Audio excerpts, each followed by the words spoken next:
Alright, so I got my my old tester here for the battery set up with red on positive and black on negative, and if we push the little heating element there,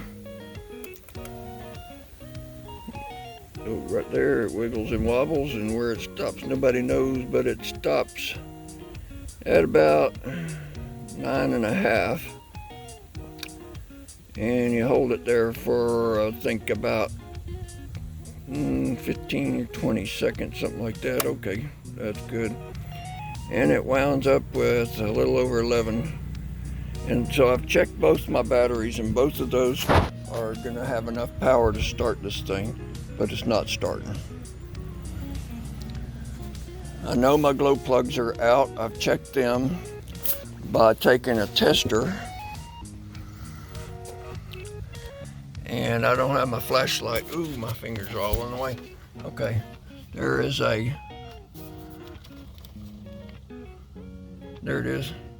There's a plug down there. Each end of that's got glow plugs on it. So I checked the 2 on each end, and that's the 4 in this bank, which is the passenger side. There's a plug just like it on the other side. And the way you do that test is you hook up a test lead, a little test light here, to your positive, and you touch those prongs, and if those prongs light up your test, they're probably working okay. They might not be perfect, but this one doesn't light it up at all. So I got nothing in those, and I've checked all 8 of them, and I got the same with all of them. And you know, over the years, I think that my glow plugs have been on their way out, because I've had to cycle the key several times to get it started in the morning sometimes, but since it's a farm truck and I don't use it every day, I just kept putting it off. So now's the time that I got to do it. I was also getting a surge first thing in the morning. When I put it in reverse, it surged really bad. So I have a sneaking suspicion that it's the ICP valve down there that controls the, I don't think you can see it on here, but it controls the fuel pressure coming out of the high oil pressure pump here. That's the reservoir I'm pointing at here. And this is a ICP.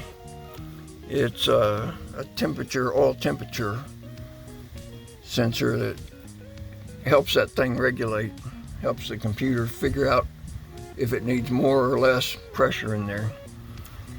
Those 2 items I plan on replacing along with the glow plugs. And then I want to check all my injectors down there and make sure that they're functioning. That, and other than the compression check to see if the engine's worth putting all these parts in, I'm probably going to do that transmission work, and depending on what the compression shows me, I might pull this engine and have it gone through, do a long block on it. We'll see. It's got right at 400,000 miles, and I don't want to pay $100,000 for another truck. And this one I've kept it since it was new, 2000. It's all nice and straight. It's been worked, but not worked really hard, and I've kept up with the oil, so I got high hopes for my compression. And you guys stay tuned, because this is going to be a long project. Maybe I can help somebody out along the way that hadn't done something like this. And just a little disclaimer, as I am in no means a mechanic. I fix my own stuff, and I help out my family when they need it, and friends. But I don't have all that electronic gadgetry. I've got a few, basic test tools, and I've got basic tools. And if I need something else, I guess I'll be buying it. Anyway, you guys come back and watch this thing, and we'll get her running, and she'll be Should be pretty as a picture when we're done.